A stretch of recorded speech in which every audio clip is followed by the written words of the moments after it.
read the first, okay, please? I need it. That one, that doesn't work.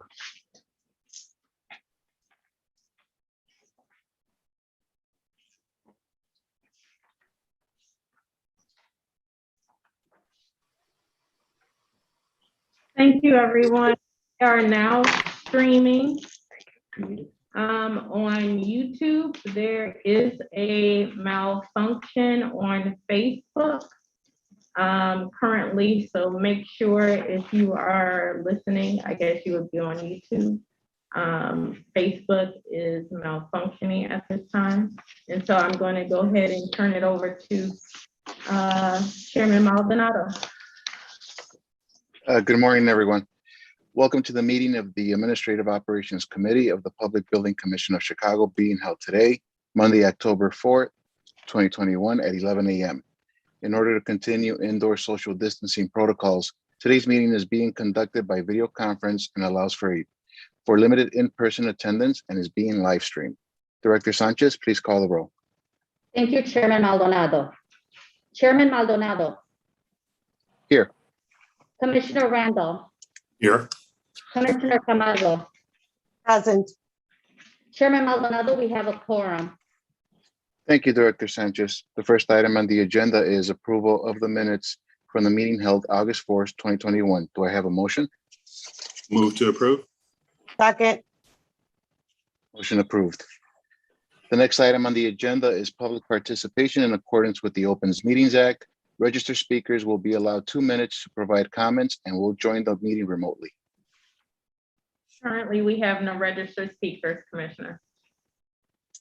Thank you, Lori. Next item on the agenda is report by Executive Director Karina Sanchez. Good morning, Commissioner. Great to see everyone today. As you know, we are committed to providing and maintaining a workplace that is free from known serious health and safety hazards. In light of the global coronavirus pandemic, we have taken proactive measures over the last 19 months to keep employees and others safe. To further support the health and safety of employees and others and preventing transmission to members of the community, we are recommending that the PDC adopt a COVID-19 vaccination policy. Our COVID-19 vaccination policy is based on guidance from the Centers for Disease Control, also known as the CDC, and other regulatory agencies.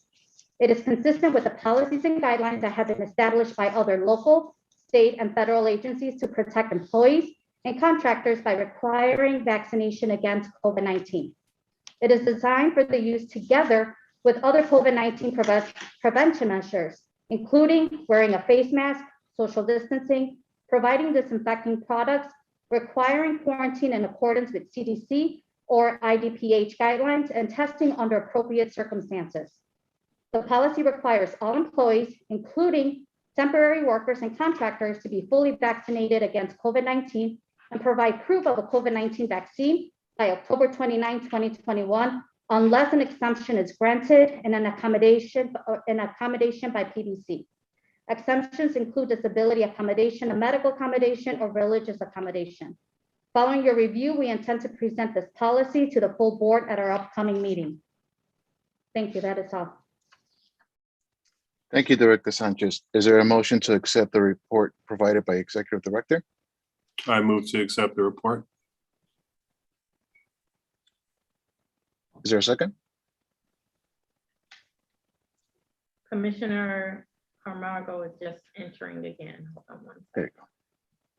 Commissioner, there's a motion on the table. They're asking if you can second it. I'm going to unmute you.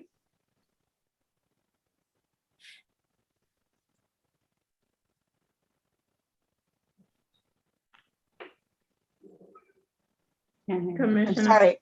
Yeah, I got disconnected. But yes, I do know what the motion is, and I second it. Okay. Motion approved. Next item on the agenda is report by Director of Finance, Tanya Fauché-Weekly.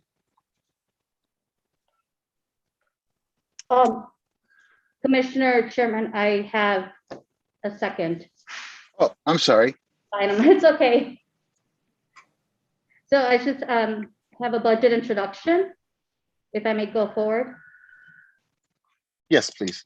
I apologize for that. That's completely fine. As a public developer, we are entrusted with public resources and we understand the importance of this responsibility. For that reason, we have the highest level of accountability and transparency in managing and reporting how we spend our taxpayer-supported dollars. Today, we are pleased to present two budgets: the proposed 2022 Daily Center operating and capital budget and the proposed 2022 PBC administrative budget. PBC Director of Finance, Tanya Fouché-Weekly, will provide you with further details on the proposed 2022 budgets. That concludes my report. Thank you, Director Sanchez. Is there a motion to accept the report provided by the Executive Director? So moved. Second. The reports are accepted. Next item on the agenda is report by Director of Finance, Tanya Fouché-Weekly.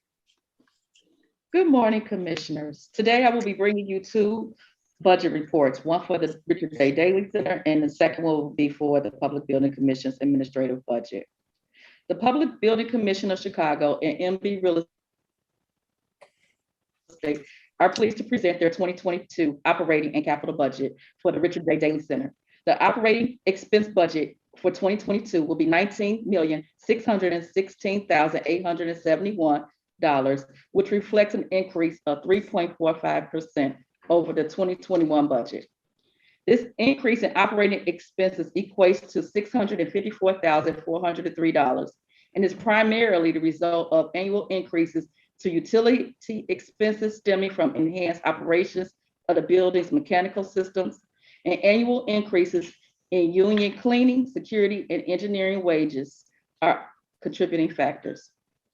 The elevated levels of cleaning and disinfecting, along with increased security staffing due to the COVID-19 mitigation efforts, which started in 2021, are projected to continue through all of 2022, and they represent 1.4 million of the projected increases in operating expenses. The 2021 capital improvement plan includes projects such as exterior facade repairs, lobby and common area security upgrades, and plaza ceiling and granite replacements. Each of these projects will continue into 2022 along with other upgrades. Our capital improvement plan for 2022 is $4,050,000, which represents a 40% increase over the 2021 capital improvement budget. Specifically, some of the capital improvement projects would be elevator upgrades of $250,000, our audit recommendations for ASHRA, which will be $250,000, a replacement of the lower level drain line to sheriff's lower level locker room, $250,000, retrofit City Hall County Building Pedway revolving doors, $300,000, a retrofit of the revolving doors in the southwest and southeast lobby of $300,000, the facade louver repairs of $200,000, the plaza ceiling and joint replacements of $200,000, relining of cooling towers, $1 million, electric vehicles charging stations, $100,000, the 31st floor generator load transfers to the 27th floor generator will be $200,000, and security upgrades of $1 million. The leasing of these, the percentage of the operating expense allocation for our tenants for 2022 are as follows. The Cook County will have 94.92% of the building. The City of Chicago, 0.34% of the building. The Public Building Commission, 2.985%. The Illinois Liquor Commission, 0.739%, and the Illinois Workers' Compensation, 1.08%, which are new tenants from the 2021 year. This concludes my report for the Richard J. Daley Center budget.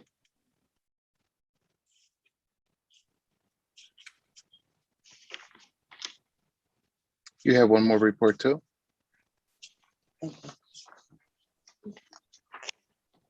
go into the second report. Okay. The administrative budget, the Public Building Commission 2022 administrative budget. I'm going to start with our presentation of our anticipated work in place for 2021-2022. Our our schedule shows that we have a projected of 137 million for work in place for 2021. Our projection and proposed for 2022 is 133 million. This is a significant decrease in our WIP from 2022. Our actual WIP was 251 million. So we are seeing a decline in our work in place over the next 2 years, with our projected for or anticipated in 2023 to drastically reduce to $40 million.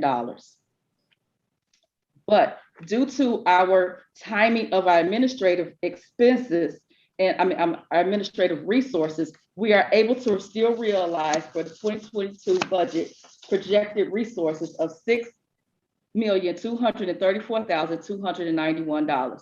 This will include administrative fee for our undertaking projects of $4,497,291. Our allocation of reimbursements from our project management services of $1,050,000, and our allocation of insurance expenses from the Daily Center, $687,000. So with that, we will utilize that to support our administrative expense budget, which I am about to present now. On page 4 of the presentation is our detailed 2022 general administrative expense budget. We are proposing an administrative expense of $8,462,249. Our personal services will be $5,229,235, which is an increase of $233,029. Insurance, $747,000, an increase of $85,000. Legal fees, $188,000, a decrease of $68,000 over our 2021 budget. Inspector General fees, $207,307, a slight decrease of $1,195.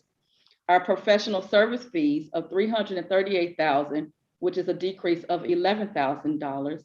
Our rent leasehold improvements, $712,427, which is a decrease of $109,637. Our office and other administrative expenses are $211,800 for a decrease of $21,700. Computer maintenance, equipment, and software, $428,480, a decrease of $41,520. Contingency, $400,000, a $100,000 decrease, for a total decrease over our 2021 approved budget of $35,023. So we have a deficit of $2 million from our resources to our expenses, of which we will be utilizing some of our surplus from the prior year to be able to smooth over the variances between what our resources are and our expenses as we continue to work to bring in more work in place to sustain our budget for the 2022 and 2023 going forth year. That concludes my report. Thank you, Ms. Faucher-Weekly. Is there a motion to accept the reports provided by the Director of Finance? So moved. Second. The reports are accepted. Next item on the agenda is report by Chief of Staff Lori Lipson. Good morning. I have a couple of reports today. My first one is our specialty task order report. There are 9. I will go over the summary of them. The details are located in your AO books. We have 2 environmental engineer services in the amount of $294,144.50. We have 1 environmental renovation demo in the amount of $64,848. And that's with WBE firm Carno, Conover and Associates. We have 5 survey services in the amount of $68,750. And our 9th task order is for material testing. And that's for our Belmont Cragen School to Seco Consultants in the amount of $265,925. My next report I want to give has been a culmination over a year's worth of work that we've been doing. We have been working on the Joint Public Safety Training Campus. There are 2 phases. One is the outlot restaurant area, and the second one is the outdoor structure training scenario village. The first one that we went out with was our restaurant. We shortlisted 2 firms on August 13th. We went through detailed RFP sections. One had the qualifications, and the second part that we received on September 27th had the technical proposals along with some more design details. We wanted to make sure that the firms we selected for this project had quality of design concepts, compliance with the plans that we outlined in the RFP. We wanted to make sure that they understand the unique project that was in front of them, which included the community, including MBE, WBE, as long as our community hiring. For this project, our community hiring is the highest that we've had, which is 15%. We are trying to make sure that phase 1 that is currently underway by AECOM, joint venture, BOA, GMA, and Berkland, that there is a seamless transition. With that recommendation, we are recommending to the AO committee that we undertake a GMP for design build with BOA Construction. They are African-American owned company, and they are excited. And we had probably a 4, 5, 6 hour interview with them to ensure that they were excited about it and they were eager to start on it. The one great thing about BOA Construction, they're currently on phase 1 for the project. They have considerable information for that project. The second part of the project is the outdoor training scenario village. We went through the same process, the qualifications and the technical cost proposal. We went through the same qualifications that are outlined in the letter, which included some innovation. We wanted to make sure the architect and the general contractor were seamless and that they had a great partnership to move forward. We are recommending the team of Berglund, Brown, and Moman. Berglund, Brown, and Moman have a partnership of 50-50. Brown and Moman is an African-American owned firm. So those will be my 2 recommendations for the Joint Public Safety Training Campus. I also have a recommendation for our Morgan Show project. We have started a partnership with CDOT and the Park District, which we are excited to announce. We invited over in May 8,000 people who are interested in the Morgan Show, which is basically a revetment project from approximately 31st, well, 31st, about 45th, and the lakefront. We received 5 submissions. We interviewed 3 firms, and the evaluation committee, again, which consisted of Park District, who are the owners of the land, and CDOT, who will be assisting us with making sure that we are in compliance with the Army Corps of Engineers. We are recommending Smith Group and Santec for a master agreement for $5 million, and that will be based on a task order process. My next report is our amendment report, and I have a few things I want to highlight today. There are approximately 12 amendments, but they have a summary in some of them. So I'll go over some of the, let's call them easier ones to tackle. Our first one is for our Mesero insurance for the year. This is our regular annual fee in the amount of $116,000. This is the amount that was already contemplated in their current contract. The second part of our insurance is CS Insurance Strategies. That also holds our directors and officers insurance. And it's for our category 2 for insurance. And it's for their annual fee of $6,000. As Tanya mentioned earlier, we are continuing our services for our property manager, which is MB Real Estate Services. And this is for their option, which was included in their contract, in the amount of $168,533. The next amendment that I want to review is our comprehensive digital document printing services. When we initially went out, we were all paper heavy, but due to COVID, we have saved a lot of money. However, we have not used them as much, and we would like to continue their services if need be. So this is just for time. We would like to make sure that we hold them at the amount of $500,000, where we're asking that until the $500,000 has been used, that we would continue to use their services if needed.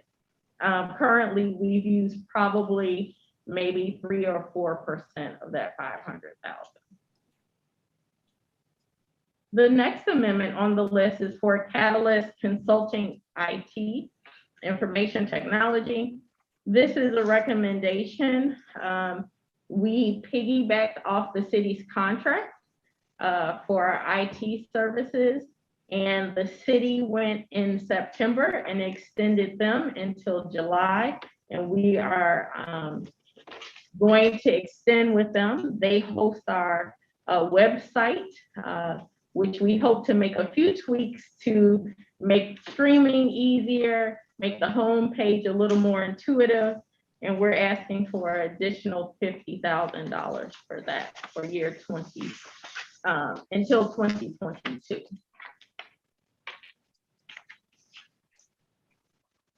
My next amendment report is for project development services. We have 3 firms: Roderick Group, it's Ardmore Rodriguez and Associates Joint Venture, Comprehensive Construction Consulting, and Cotter Consulting. We're asking for $8.5 million. Our current authority was 8.5, and we're asking through their extension to extend them for the 2 years until December 2023. This was contemplated in their original contract as well. The next couple reports are essentially all for time, no money. Our next one is for cost estimating services. Over the next couple of months, we have been going with some additional CDOT and AIS projects, and we have been using the cost estimators. We still have money, we just need additional time to continue to work with these firms. The next one is similar, our construction services, signage services. We have 2 firms, Signorama and Blueprint Shop. Similar situation to the construction printing. There for $100,000. We're not asking for any additional money, just time. My next report is our constructability review services. At the time that we went out for procurement, we anticipated a different level of work. And so we literally just started to use 1 firm last month. So we're asking for additional time. They have not been used, but we would like to still have them available as work comes to us. Now, amendment number 10, you will see 23 firms listed. These are all our AORs and EORs that we've been talking about probably the last 2 years. All of them received a contract in the amount of $5 million. We're not asking for any additional money. However, we would still like to have them, the contract in place. And so we're asking for time for these and no additional money. As you can see from the list of 23, 19 of them are MBE or WBE firms. And again, we're not asking for money, we're just asking for time. And I'm just gonna read through them for the record.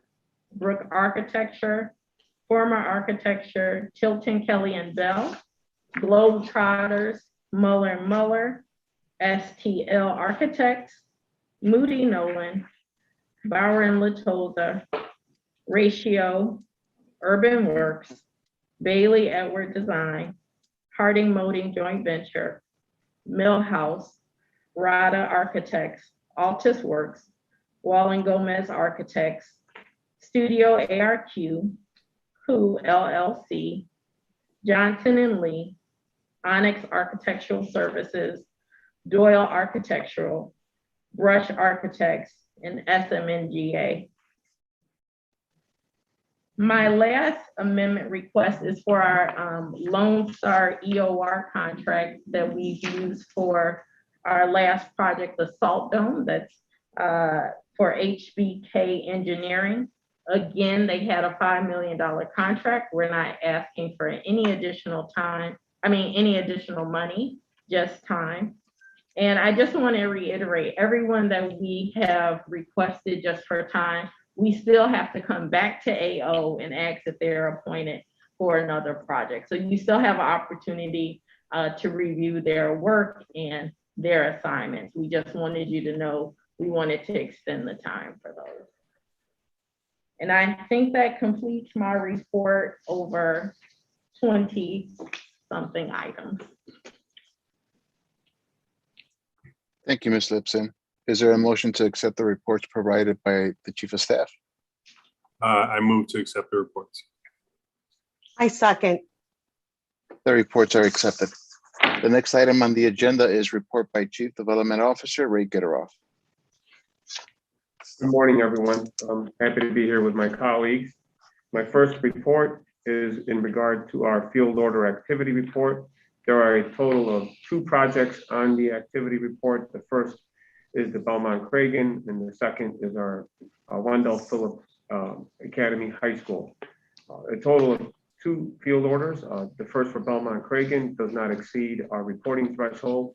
However, the second field order number 1 for Phillips does exceed our reporting threshold. It's in the estimated amount of $140,564.11. Important to note that we reviewed this proposed change with our client, obtained authorization to issue the field order. The work that's in, bless you, the work included in that field order has to do with permit review comments that we received through the building department throughout the building review and approval process, in addition to approximately $60,000 worth of work required by CDOT. It's an estimated value. We'll report back on the final value as part of the final change order. Any questions?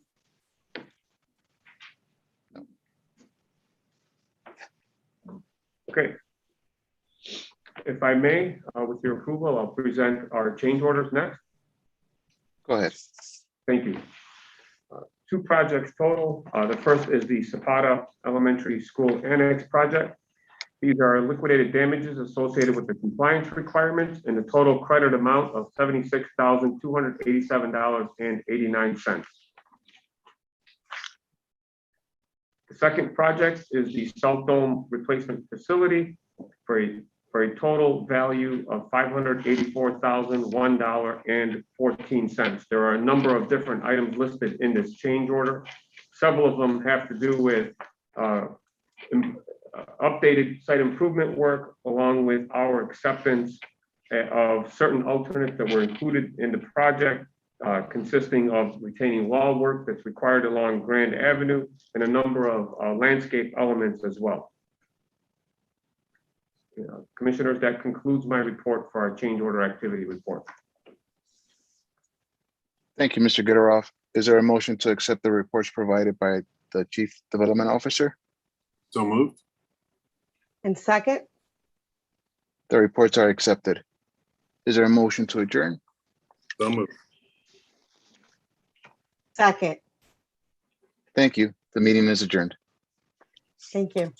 Thank you. Have a good one. Thank you.